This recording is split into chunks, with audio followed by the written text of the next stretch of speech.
السلام علیکم لسنرز، آج جو کہانی میں آپ کے ساتھ شیئر کرنے جا رہی ہوں اس کا نام ہے زندگی ایک راہ گزر۔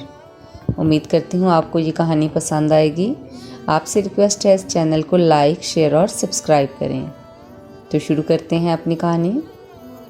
یہ کہانی ہے ایک چمکتی دمکتی رنگت والی لڑکی کی، نفاست سے کٹے بالوں کے ساتھ خوبصورت قد و قامت کی مالک تھی، جو گھر میں بیوہ ماں اور 5 سالہ بھائی فرحان کے ساتھ رہتی تھی۔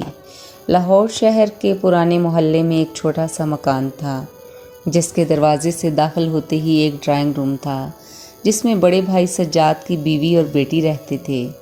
سجاد بھائی لہجے کے کڑوے اور اکھڑ مزاج تھے۔ باپ کے دنیا سے چلے جانے کے بعد ماں کی روک ٹوک سے بہت چڑچڑے ہو گئے تھے اور جلد ہی پسند کی لڑکی سے شادی کی ضد کرنے لگے تھے۔ ماں نے گھر کے سکون کے لیے یہی بہتر سمجھا کہ سادگی سے نکاح کر کے لڑکی کو لے آئیں، اور ایسا ہی ہوا تھا۔ لیکن اس کی بھی زیادہ دیر سسرال سے بن نہ پائی، اور آخر گھر کے ایک کمرے میں سجاد اور اس کی بیوی اور بچی الگ رہنے لگے۔ واجبی سی نوکری تھی، کچھ خاص حاصل بھی نہ ہوتا تھا، سو بیوی اور بچی کا پیٹ بمشکل پالتا تھا۔ سلمیٰ کے والد کا جب انتقال ہوا تھا تو شہر میں جنرل سٹور تھا، جو آہستہ آہستہ ختم ہو گیا۔ سجاد کو کام کی سوجھ بوجھ نہ تھی، اس وجہ سے کاروبار نقصان میں رہا، اور آخر کار اونے پونے داموں دکان کو بیچنا پڑا۔ وہ کاروبار جس سے پورا گھر اور 5 بچوں کے اخراجات نکلتے تھے، وہ سب ختم ہو گیا۔ مہر النساء نے ان کی وفات کے بعد کچھ عرصے بعد ہی سجاد سے چھوٹی بیٹی سائرہ، جس کی عمر اس وقت کوئی 18 سال کی تھی، اس کا نکاح کر کے رخصت کر دیا۔ سجاد کی بھی شادی ہو گئی اور سلمیٰ نے اپنی تعلیم مشکل سے جاری رکھی۔ کچھ خرچ چھوٹے ماموں اور بڑے ماموں گاؤں سے بھیجتے اور کچھ بڑی پھپھو، بس بیوگی میں بیٹھ کر بچے پالتی رہیں۔ فرحان اس وقت 3 سال کا تھا جب مہر النساء کے شوہر کا انتقال ہو گیا۔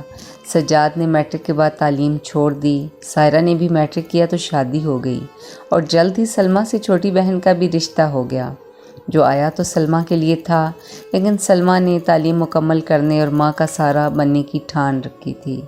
اس نے نظروں میں بہت سے خواب سجا رکھے تھے، چھوٹے بھائی کو پڑھانے اور امی کا قدم قدم پر ساتھ دینے کا۔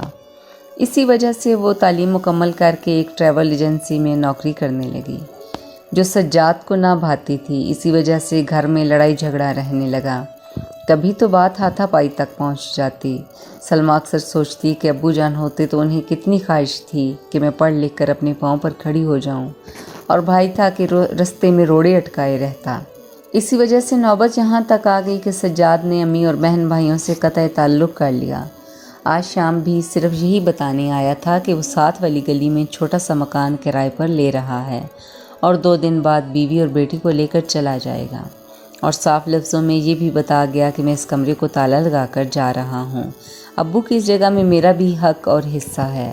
مہر النساء کے پاس الفاظ نہ تھے، وہ سجاد کو چھوڑتی یا سلمیٰ کو۔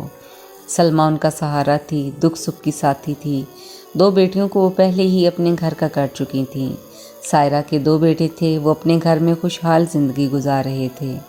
فیصل آباد شہر میں رہتی تھی، خاوند کی بہت اچھی نوکری تھی، اچھی گزر بسر ہو رہی تھی، بلکہ بہانے بہانے وہ سسرال کی بھی مدد کیا کرتا، اور مہر النساء کے دل سے ان کے لیے دعائیں ہی نکلتیں۔ دوسری طرف چھوٹی بیٹی الشبہ بھی اپنے سسرال میں ٹھیک تھی، بھرا پورا سسرال تھا، اچھے لوگ تھے، اس کی طرف سے بھی مہر النساء کو کوئی فکر نہ تھی۔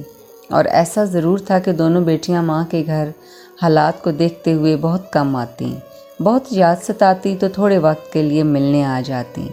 سلمیٰ صبح 7 بجے گھر کا کام ختم کرتی اور اپنی جاب کے لیے نکل جاتی۔ رستے میں فرحان کو اسکول چھوڑتی۔ جس روز بھی تنخواہ ملتی تو واپسی پر امی اور فرحان کے لیے ان کی پسند کی چیزیں لاتی۔ فرحان کو وہ اولاد کی طرح پیار کرتی۔ گھر کا تمام خرچ، گھر کے بل، سب ذمہ داری اس پر تھی۔ سجاد نے تو پلٹ کر محلے میں رہنے کے باوجود کبھی حال بھی نہ پوچھا۔ محلے والوں سے پتہ چلا کہ اس کے ہاں دوسری بیٹی پیدا ہوئی ہے۔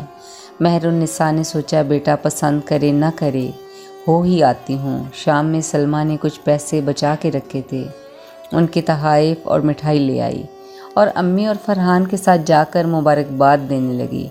دروازے پر دستک دی تو سجاد نے ہی دروازہ کھولا۔